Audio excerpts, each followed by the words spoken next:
Hello student, welcome to my channel once again. बच्चों, अगर इंसान चाहे ना तो कुछ भी कर सकता है, क्योंकि हम लोगों के पास हाथ है, पैर है, दिमाग है। और सबसे बड़ी बात बच्चों, जो माइंड सोचता है ना हम लोग वैसा कर जाते हैं। तो आप लोग क्या करना है, अब अपने माइंड को स्ट्रॉन्ग करना है। सब चीज़ लगभग ख़त्म हो चुकी है, ठीक है। आप लोग कंपार्टमेंट पेपर हो रहा है, 22 तारीख को आपका पहला पेपर है, उसके बाद आपका मैथ्स टेस्ट का भी होगा। तो बच्चों, आप लोगों की रिक्वेस्ट आई थी मेरे पास, बहुत सारे कमेंट आए हुए हैं कि सर मैथ्स के इंपॉर्टेंट बता दीजिए। तो आज मैं आपको इस वीडियो में बताऊंगा बहुत बारीकी से क्या करना चाहिए, क्या नहीं करना चाहिए, ठीक है। ध्यान से सुनना बच्चों। सबसे इंपॉर्टेंट बात, पहली बात तो आप ये ध्यान रख लीजिए, 80 नंबर और 20 नंबर ये आपको पता है, 80 थ्योरी और 20 प्रैक्टिकल। बहुत लोगों को कन्फ्यूज़न है कि सर प्रैक्टिकल के नंबर मिलकर हमारे 33% होंगे या प्रैक्टिकल के अलग होंगे या थ्योरी के अलग होंगे। तो बच्चों 10th क्लास में आपको बता दूं, एक बार फिर बता रहा हूं, प्रैक्टिकल और थ्योरी के दोनों के मिला के 33 माने जाते हैं।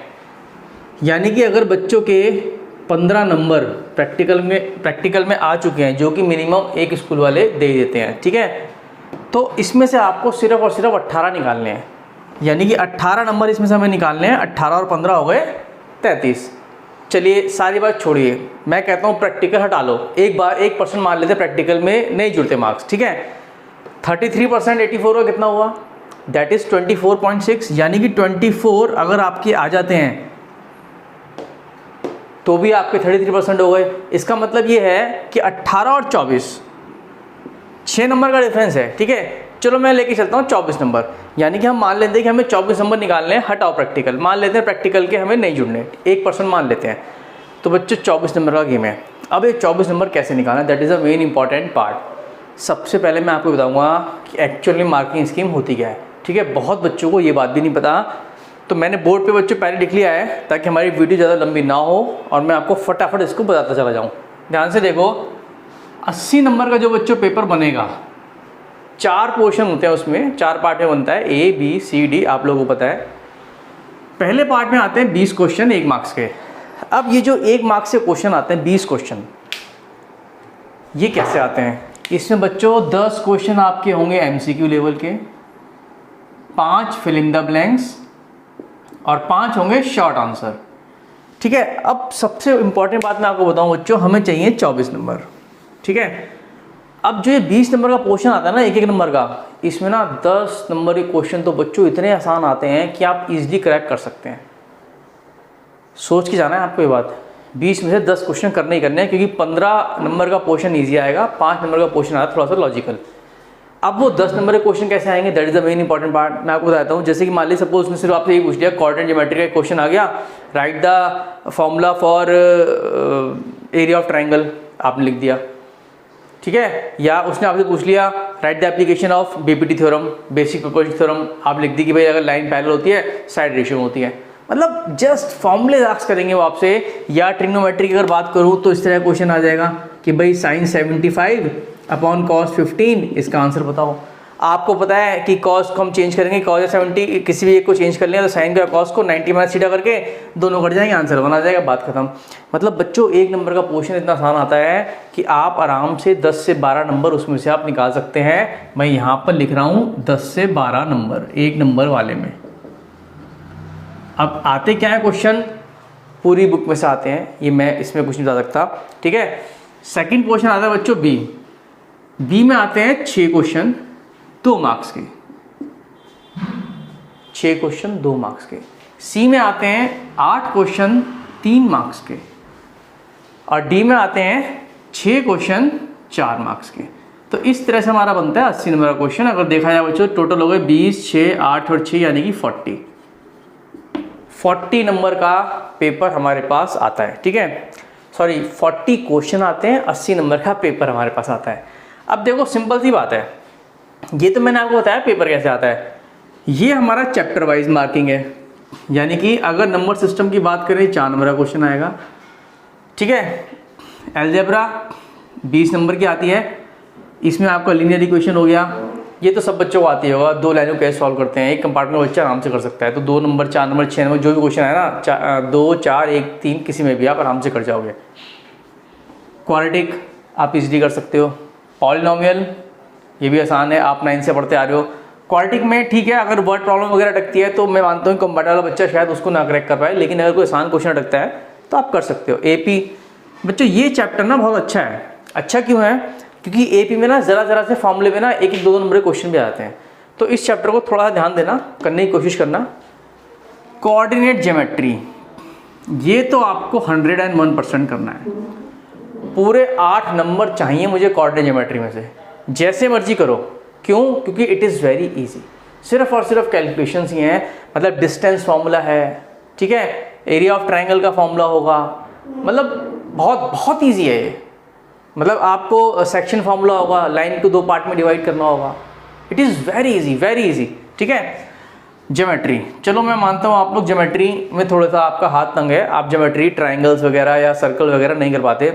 बट बच्चों ज्योमेट्री में ना एक क्वेश्चन आता है आपका कंस्ट्रक्शन का, ज्योमेट्री में इंक्लूड है, वो आप आराम से कर सकते हो। इसलिए कंस्ट्रक्शन आपको हर हालत में करनी है। फाइनली मैं आपको बता दूंगा वो कौन सा क्वेश्चन 101% करना है, उसके अलावा तो आप जो मर्जी करो।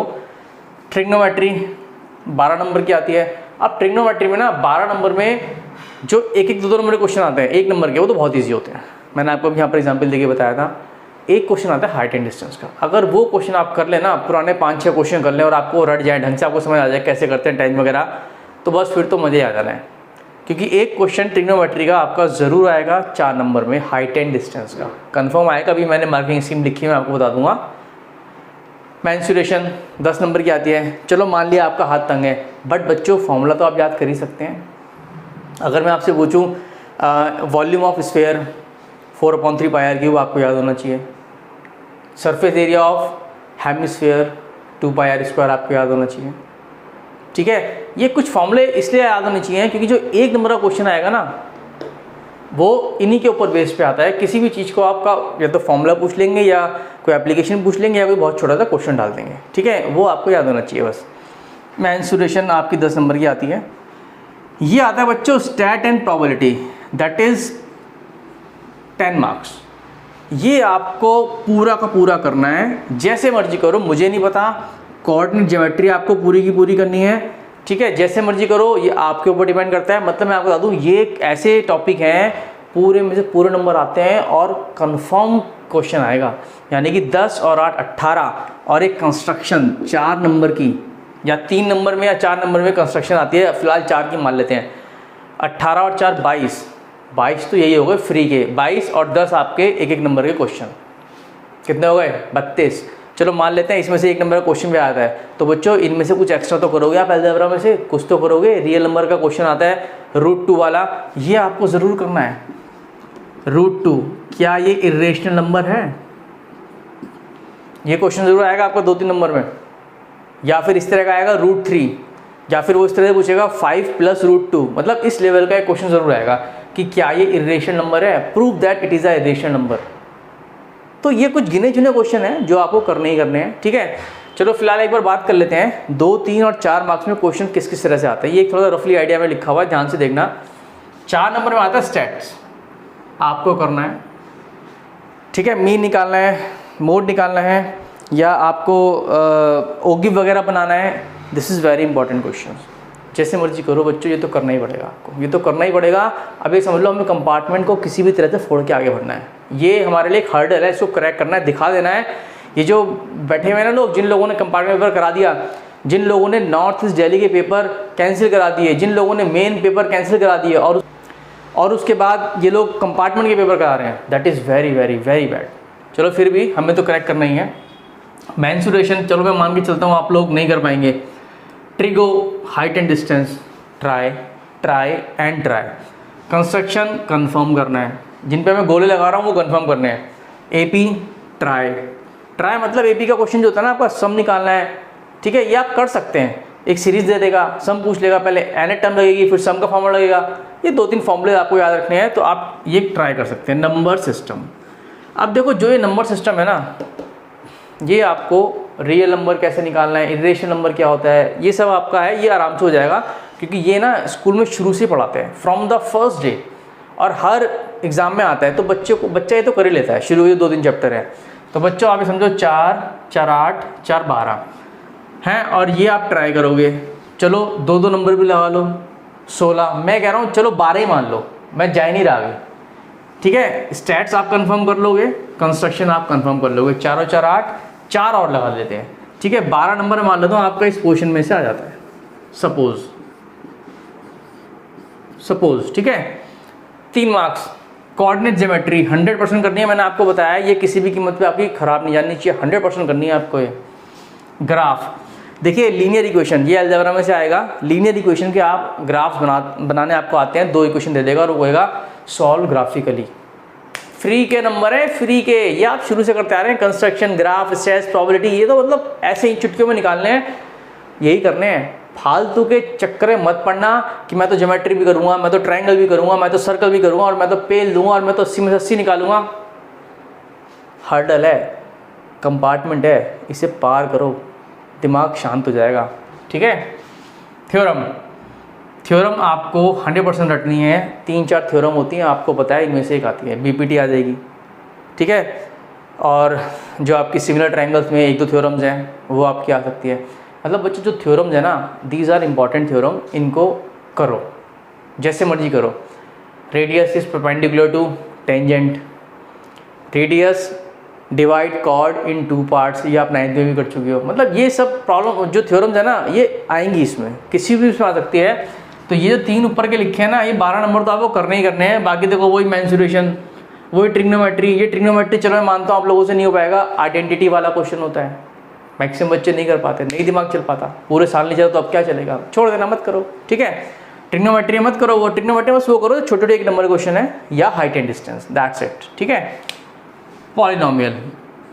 अब देखो ये पॉलिनोमियल क्वेश्चन जो है ना, किसी से हो जाता है, किसी से नहीं हो पाता, तो दैट डिपेंड। जिसको पॉलिनोमियल समझ आ रही है कर लो, नहीं आ रही मत करो।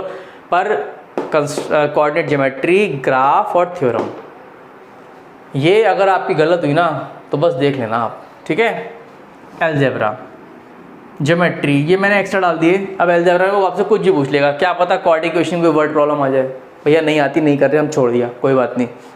ज्योमेट्री, ट्रायंगल का अजीब सा क्वेश्चन आ गया, हमें यही समझ नहीं आ रहा फिगर कैसे बनेगा, तो क्वेश्चन कैसे करेंगे, चलो भैया छोड़ दिया, मारो गोली। ठीक है, स्टैट्स, कंस्ट्रक्शन, नंबर सिस्टम का क्वेश्चन, कोऑर्डिनेट, ग्राफ, थ्योरम।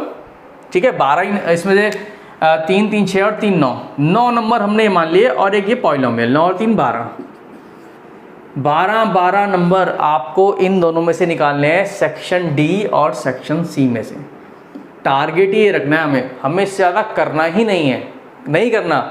और बच्चों 10 से 12 नंबर का टारगेट मैं मान रहा हूँ आपका सेक्शन ए में से, 10 ही मान लेते हैं, 12 क्यों करें, हमारे बस की नहीं ज़्यादा पढ़ना, हम तो 10 ही मानेंगे। ठीक है, चलो थोड़ा सा आगे बढ़ रहा हूँ, ध्यान से देखना। ये बच्चों 2 नंबर के 6 क्वेश्चन हैं। अब 2 नंबर के हैं, दैट मीन्स लेवल भी ईजी होगा ना। तो अब देखो ध्यान से, स्टैट्स है, मीन और मीडियन का बहुत छोटा सा क्वेश्चन आएगा। ठीक है, कुछ नंबर्स दे देगा, फ्रीक्वेंसी डिस्ट्रीब्यूशन, फ्रीक्वेंसी टेबल दे देगा, वो कहेगा मीन निकालो, आपको पता है कोई से फॉर्मूला के निकाल लो। और अगर उसने लिख दिया स्टेप डेविएशन निकालना है तो स्टेप डेविएशन से निकाल देना। क्योंकि बच्चों जब आप स्टैट्स का मीन, मीडियन, मोड का क्वेश्चन करोगे ना, तो आपका यहाँ पर भी होगा और यहाँ पर भी होगा। यहाँ पर आएगा आपका शायद बड़ा सा, यहाँ पर आएगा आपका छोटा सा। तो यानी कि स्टैट्स आपको पूरी की पूरी करनी है, तो डेट में स्टैट्स पूरी की पूरी करनी है, तो ये वाला क्वेश्चन भी हो जाएगा, फिर तो कोई टेंशन नहीं है। ठीक है, यही सेम बातें मैं आप लोगों से कर रहा हूँ प्रोबेबिलिटी के बारे में। प्रोबेबिलिटी बहुत आसान है। प्रोबेबिलिटी का क्वेश्चन बच्चों 3 नंबर में आ सकता है, हो सकता है यहाँ से अलजेब्रा यहाँ आना आके यहाँ आ जाए, प्रोबेबिलिटी यहाँ आ जाए। तो इसलिए मैंने आपसे कहा था प्रोबेबिलिटी पूरी पहली है, आसान है, कुछ नहीं है। Total number of favourable case, ये आसान वाला चैप्टर बता रहा हूँ मैं आपको। सर्कल, अरे भैया मुझे नहीं आता सर्कल, मैं नहीं कर रहा, मारो गोली। अरे फिर आ गई ट्रिग्नोमेट्री, लेकिन बेटा यहाँ पर जो क्वेश्चन आएगा ना 1 या 2 नंबर में बड़ा आसान होगा, चाहो तो कर लेना, चाहो तो छोड़ देना। ज़बरदस्ती ज्योमेट्री नहीं कर रहे। एपी, अब देखो एपी जो है, एपी अगर आप कर सकते हो यहाँ के लिए, तो डेफिनेटली आप एपी यहाँ के लिए भी कर सकते हो। समझ रहे मेरी बात? तो मैं तो इसलिए चैप्टर मान के बता रहा हूँ आपको कि ये कर लोगे ना तो बच्चों मतलब मज़ा आ जाना है आप लोग का, ये समझ लो, बहुत बढ़िया। तो सिंपल सी बात है, मैं इसमें आपके मान के चल रहा हूँ, प्रोबेबिलिटी हो जाएगा, स्टैट्स हो जाएगा, थोड़ा गंदा सा हो गया, ज्योमेट्री और जो हम नहीं मान रहे हैं, सर्कल हम नहीं मान रहे हैं। ठीक है, एपी हो गया आपका, प्रोबेबिलिटी होगा, स्टैट्स हो गया। चलो 6 नंबर मात्र लगाए मैंने। तो बच्चों 6 12 12 कितने हुए? 24 से 30। और 10 उसमें से 40, यानी कि हमें 80 में से 40 नंबर करने हैं। लेकिन ये 40 नंबर ऐसे सॉलिड होने चाहिए कि फिर तो कुछ भी आ जाए वो करना है। मैं आपको एक छोटी सी बता दूं बच्चों, एक बार मैं फिर से आप लोगों को लिख देता हूँ, ध्यान से देखना इस चीज़ को। ये तो सब मैं आपने देख ही लिया होगा, वीडियो दोबारा रिवाइंड करके देख लेना, मैं इसको रब कर रहा हूँ, ठीक है।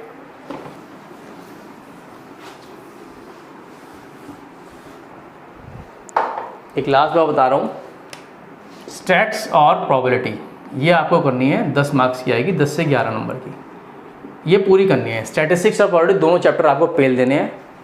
ज्योमेट्री में अगर बात करूँ मैं बच्चों, कंस्ट्रक्शन 4 मार्क्स की लगा लेते हैं, 3 की भी आ सकती है। ये आपको 100%, 101% करनी है, छोड़ना बिल्कुल भी नहीं है। कोऑर्डिनेट ज्योमेट्री कितने की बताई मैंने आपको यहाँ पर, 8 नंबर की।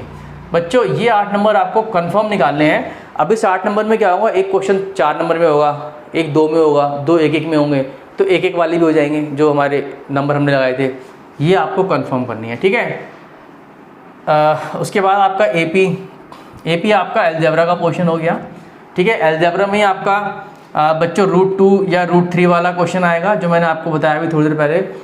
अलजेब्रा में आपका लीनियर इक्वेशंस आएंगी, ये आप आराम से कर सकते हो। अलजेब्रा में आपका ग्राफ आएगा, जो कि हमारा 4 या 3 नंबर का आएगा। लीनियर इक्वेशन 3 नंबर के आसपास की आएगी। अच्छा चलो ग्राफ लीनियर में डाल देते हैं हम लोग, क्योंकि लीनियर की वर्ड प्रॉब्लम हम लोग नहीं कर रहे हैं, चलो इसी को डाल देते हैं। ये आपका 2 या 3 नंबर का आता है, ठीक है। एपी करोगे आप अगर तो 4 तो 6 नंबर के आसपास आपकी एपी भी हो जाएगी, 5 या 6 नंबर की, दैट डिपेंड्स वो कितना पोर्शन आता है। तो बच्चों ये 20 नंबर का पोर्शन है ना अलजेब्रा का, 10 नंबर आप आराम से इसमें से निकाल सकते हो बहुत ईजिली। ज़्यादा नहीं बोलूँगा मैं आपसे। Stats, probability, construction, coordinate geometry, algebra, AP, ठीक है। ये तो बच्चों आपका कंफर्म हो गया है, ये मुझे आप लोगों को बताना था। अब जो ज्योमेट्री की अगर हम बात करें, तो ज्योमेट्री में मैंने एक चीज़ में और लिखी हुई है, दैट इज़ थ्योरम। थ्योरम आप लोगों को कंफर्म करनी है, थ्योरम बिल्कुल मत भूल जाना। ये आपकी आ जाएगी थ्योरम, 4 नंबर की या 3 नंबर की, ठीक है। तो बच्चों अगर आप देखो ध्यान से, तो कितने हो गए, 10 और 10 20, 32 और 6 38, 39, यानी कि अप्रॉक्सीमेट 40 नंबर। एक आध चीज़ मैं इसमें लिखना ज़रूर भूल गया हूँगा, पर ये नंबर जो मैंने आपको बताया ना, ये कंफर्म करना है आप लोगों को। फिर लास्ट टाइम रिपीट कर रहा हूँ, construction, coordinate geometry, stats, probability. Stats probability में बच्चों आपका वो सब आ जाएगा जो ओगी वगैरह बनता है, ठीक है। प्रोबेबिलिटी बहुत इजी है ही, ये चैप्टर ज़रूर कर लेना, चाहे आप अपने हिसाब से दिन को डिस्ट्रीब्यूट कर लो, ठीक है। अलजेब्रा में √2 √3 वाला क्वेश्चन, ग्राफ, लीनियर इक्वेशन में ग्राफ आपको पहलने हैं। पूरी मत करो, पूरी नहीं कह रहा मैं आपसे लीनियर इक्वेशन करने के लिए, ग्राफ कर लेना बस, ग्राफ 2 लाइन कट होकर क्या ग्राफ आएगा, ठीक है। थ्योरम, ज्योमेट्री पूरी नहीं कह रहा, क्या कह रहा हूँ, सिर्फ थ्योरम, 3-4 थ्योरम से उनको रट लो, 2-2 बार लिख के देख लो, उसमें से एक आ जाएगी 3-4 नंबर की, ठीक है। एपी बच्चों, एपी इसमें सिर्फ एक ही चीज़ है जो कि है अलजेब्रा में एपी, अरिथमेटिक प्रोग्रेशन, जो कई बच्चों ने नहीं करी होगी, जिसमें दिक्कत आएगी, उसको किसी तरह से कर लो, 40 नंबर पूरे हो जाएंगे। अब बच्चों आपको निकालने हैं 80 में से 40 नंबर, ठीक है, ये लेकर आना है आपको। आप ध्यान से देखो, छोटी सी बता रहा हूँ, सुनोगे तो मज़ा आ जाएगा। 3 घंटे का पेपर आता है, 80 मार्क्स का पेपर आता है। ये 3 घंटे का टाइम आप डिवोट करते हो 80 नंबर के पेपर के लिए। कितने पेपर के लिए, 80 नंबर के। कितने मार्क्स के लिए, 80 नंबर के लिए। अब कितने करने हैं, 40। तो यानी कि बच्चों अब आपको 40 मार्क्स में 3 घंटे डिवोट करने हैं, जो कि 1.5 घंटे में हो सकता है। मतलब क्या हुआ, मतलब ये हुआ कि आप लोगों के लिए अब मामला हो गया थोड़ा इजी, टाइम हो गया डबल। 40 नंबर के लिए 3 घंटे मिल रहे हैं, मज़े आ गए। तो बच्चों बता दूं आपको, बिल्कुल भी कोशिश मत करना टाइम मैनेजमेंट के लिए। काफ़ी टीचर्स बोलेंगे आपको टाइम मैनेजमेंट होना चाहिए, एक क्वेश्चन इतने टाइम में ख़त्म होना चाहिए, अगर आप क्या कहते हैं थ्योरम लिख रहे हो तो 5, 6 या 7 मिनट में ख़त्म होनी चाहिए। प्यार से करो, आराम से करो, तसल्ली से करो। यानी कि अगर आप कंस्ट्रक्शन बना रहे हो ना, और कंस्ट्रक्शन में आपको 4 मिनट लग रहे हैं, सजा कर बनाओ, बहुत प्यार से बनाओ, ठीक है। 4 की जगह आप 8 मिनट ले लो, डबल ले लो, पर गलत नहीं होनी चाहिए। थ्योरम लिख रहे हो आप, आराम से लिखो गिवन, आराम से कंस्ट्रक्शन लिखो, आराम से प्रूव लिखो, प्रॉपर तरीके से मार्जिन डालो, क्योंकि टाइम की तो अब टेंशन ही नहीं है। बिना टेंशन के जाना, तसल्ली से पेपर करना। स्टैट्स है, स्टैट्स में आप कैलकुलेशन करते हो, फटाफट फटाफट फटाफट पेलने लग जाते हो। आराम से करना, गलत नहीं होना चाहिए, क्योंकि हमारे पास ना ऑप्शन नहीं बचा गलत करने का। टाइम बहुत है, टाइम डबल हो गया, पर हमारे पास गलत करने का ऑप्शन नहीं बचा। तो बच्चों ये मैंने आपको बताया, जो आपको बताया है। अब क्वेश्चन आपको देखने हैं, आप कौन कौन से क्वेश्चन करने हैं आपको। लास्ट ईयर का पेपर कर लेना जो भी आया था, ठीक है, उसके 3 साल पहले के पेपर कर लेना। तो 4-5 साल के आपको पेपर याद से करके जाने हैं। थ्योरम व्योरम कंस्ट्रक्शन स्टैट्स ये सारे क्वेश्चन लगभग सेम होते हैं, सब में आते हैं। अब आप कहोगे सर बेसिक का बता दो, स्टैंडर्ड का बता दो। बच्चों ये चीज़ें तो सब में सेम आती हैं। आप मुझे बताओ, अच्छा जो थ्योरम है क्या वो बेसिक और स्टैंडर्ड के लिए अलग होती है? स्टैंडर्ड का पेपर में सिर्फ वो चीज़ अलग होती है जो मैंने आपको यहाँ बताई नहीं, यानी कि ज्योमेट्री क्वेश्चन किसी में कम लेवल आता है, किसी में हाई लेवल आता है, ठीक है, ये डिपेंड करता है। तो बच्चों कोऑर्डिनेट ज्योमेट्री है, इसमें थोड़ा सा फर्क पड़ेगा। स्टैंडर्ड में थोड़ी ज़्यादा कैलकुलेशन डाल देंगे, बेसिक में थोड़ा हल्का पूछ लेंगे, पर करना तो पूरा ही पड़ेगा, क्योंकि 1 और 2 नंबर आपको निकालने ही है इसमें। ये थोड़ा सा बस यहाँ पर ध्यान रखना, रूट टू रूट 3 दोनों में सेम आता है। ग्राफ है, basic standard equal, no problem, ठीक है। तो बच्चों आपको ना बेसिक और स्टैंडर्ड की बात नहीं करनी है, सिर्फ एपी में एक आधा क्वेश्चन जो 4 नंबर का है, प्रोबेबिलिटी में और ज्योमेट्री में। स्टैंडर्ड में हल्का सा लेवल अप है, उसमें हल्का सा लेवल डाउन है, एंड दैट्स इट। तो आज मैं आपको यही जो मैंने आपको बताया यहीं पर छोड़ रहा हूँ वीडियो, ठीक है। इसको आप करना, फिर भी कोई कमेंट में आप चाहें तो कुछ भी मुझसे पूछ सकते हैं, कमेंट कर दीजिएगा, मैं आपको उसका भी बता दूंगा। थैंक यू वेरी मच बच्चों, बेस्ट ऑफ लक, मिलते हैं नेक्स्ट वीडियो में।